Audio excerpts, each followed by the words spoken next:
Raise your hand if you ever started the month with a beautiful brand new planner, only to end it with a page full of incomplete tasks and that familiar feeling of, well, I'll just do it next month. Well, me too. Anyone can make a plan. That's the easy part.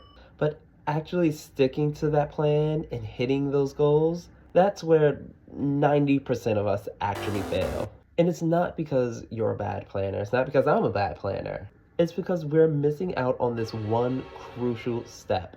In this video, I'm going to show you how I set up my personal planner.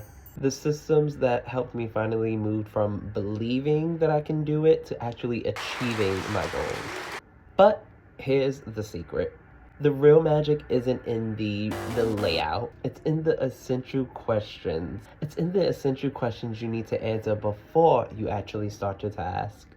These questions turn your monthly plan from a wish list to a roadmap. So grab your favorite notebook, grab your laptop, grab your tablet, grab a pen and a paper. Let's set up a month where we finally get things done. Let's dive in. So the mistake that most people make is focusing on the tasks first. What we're gonna do is focus on the purpose. This part establishes the big picture, making sure that every item on your to-do list is pointing in the right direction. Here are some foundation questions you should start to ask yourself at the beginning of the month. Question 1. What is your mission? This is your overarching purpose or your core values in life. Now, some people decide to keep these on sticky notes. Some people decide to have it on their laptops. Some people even create vision boards. Whatever you need to do to remind yourself of the why. Why did you start this? Why are you actually moving into this direction? Why did you start down this path in the first place? The second question is, what are the departments and or hobbies in your company? Now, this is a weird question, granted, but hear me out. I like to think of my life as a company, and I would like for you to think of your life as a company as well. Think of yourself as the CEO, the COO. You are the boss, you are the employer, you are the head honcho in your company. What I like to do is separate my focus into distinct areas, which I call departments.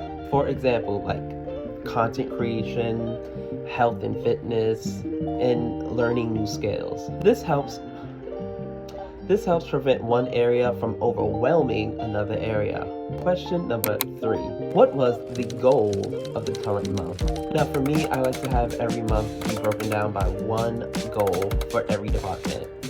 I like for these to be measurable goals that directly supports my goal or my mission. So every department has its own goal that I'm trying to reach that all helps to the overarching mission of the company or the business, as I like to say. But this pushes us into phase 2, the after action review. You can even call this the mid-month check-in. This is where your planning gets real. We don't just check off boxes.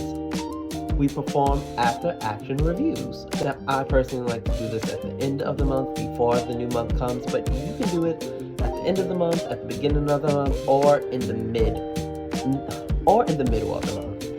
Doing it during the middle of the month can help you save time and pivot if you need, but it's about being analytical. You want to analyze the departments in your company, asking what worked and what didn't work. So use these questions to dissect your performance. Question number 4. What challenges did you face?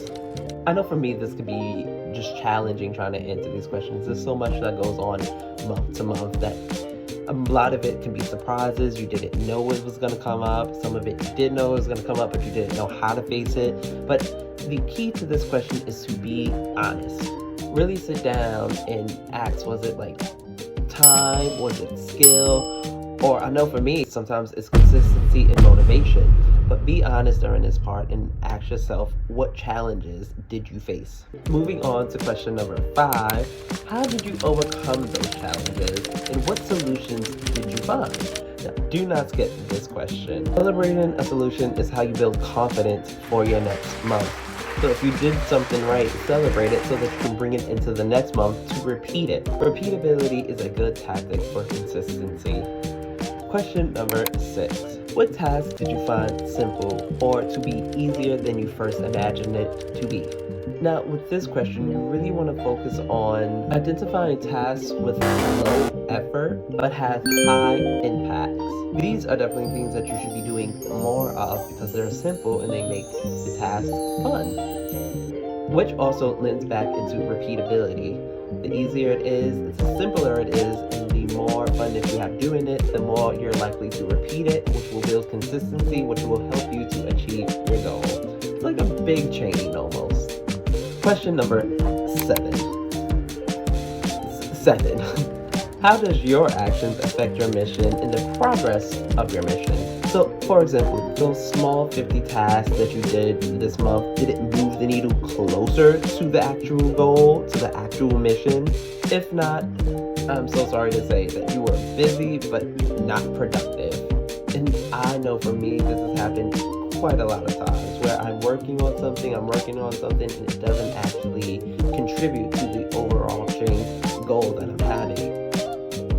And sometimes when this happens, it can feel like you're on a hamster wheel, just going around and around and around. And if you do not know, that is quite literally the definition of insanity, doing the same thing over and over and over, expecting different results. It will make yourself crazy. So you really want to pay attention to what you're doing and how it's affecting your overarching goal. But this pushes us into phase number 3. Optimize and upgrade. This is kind of like your end of the month closeout. I personally think that this is kind of like the most important phase of the 3. Now that you've analyzed all of your facts, it's time to use that knowledge to create a smarter plan for next month. This is where you leverage your data and your self-awareness to make planning a routine an engine for growth. So, question number 8. What's something you can improve for next month? Maybe you need to dedicate 30 more minutes to your health. Maybe you need to do those 50 extra push-ups. Maybe you need to write 3 more pages in your novels. Or maybe it's something like switching your filming day. But what is something that you can improve for next month? Question number 9.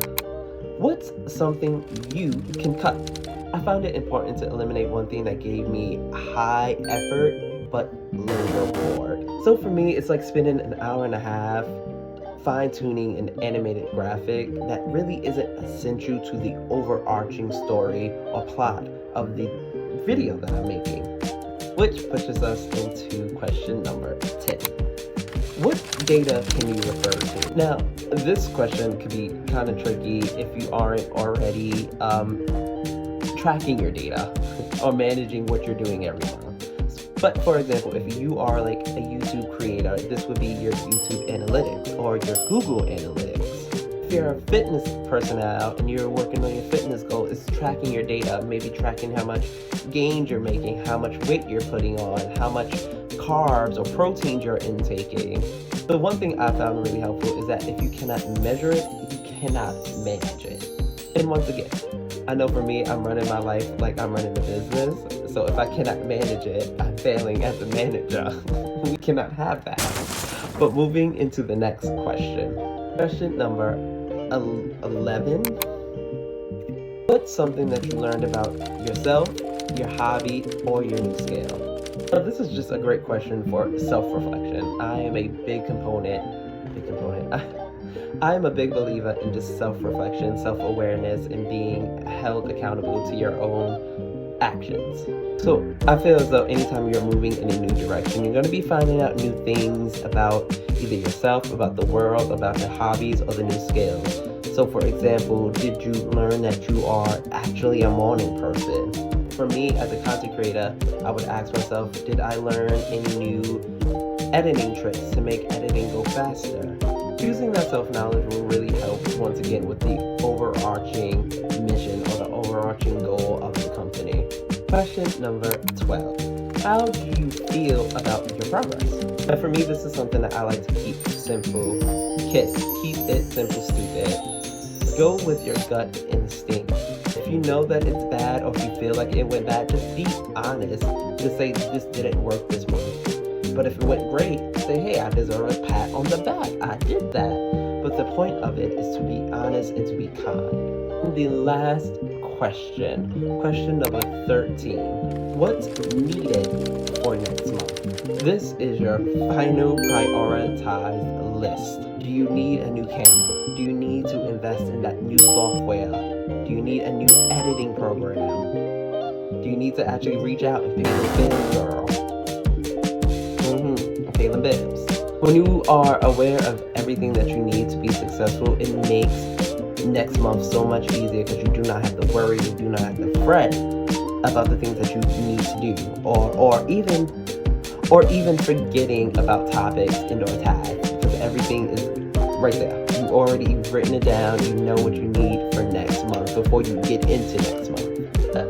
That's it. By focusing on these 13 questions, it stops being a simple to-do list and becomes more of a dynamic roadmap. You're not just writing what to do, you're creating a feedback loop. Like I said earlier, this can be done on any type of surface. You can have sticky notes, you can have a dream board, you can have your laptop, you can have a good old pen and paper. But the most important part is that you actually sit down, take time to answer these questions, and then follow it up with action. You want to get up and actually do the things. This is just a step to help you prepare for it. But friends, of course, go ahead, fill out your planners.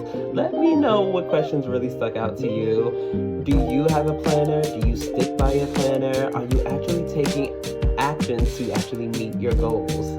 I don't know about you, but I'm planning on making my next month as impactful as I possibly can. And I really do hope that you do the same, guys. And as always, remember, you got this, I got this, we got this. Bye, guys.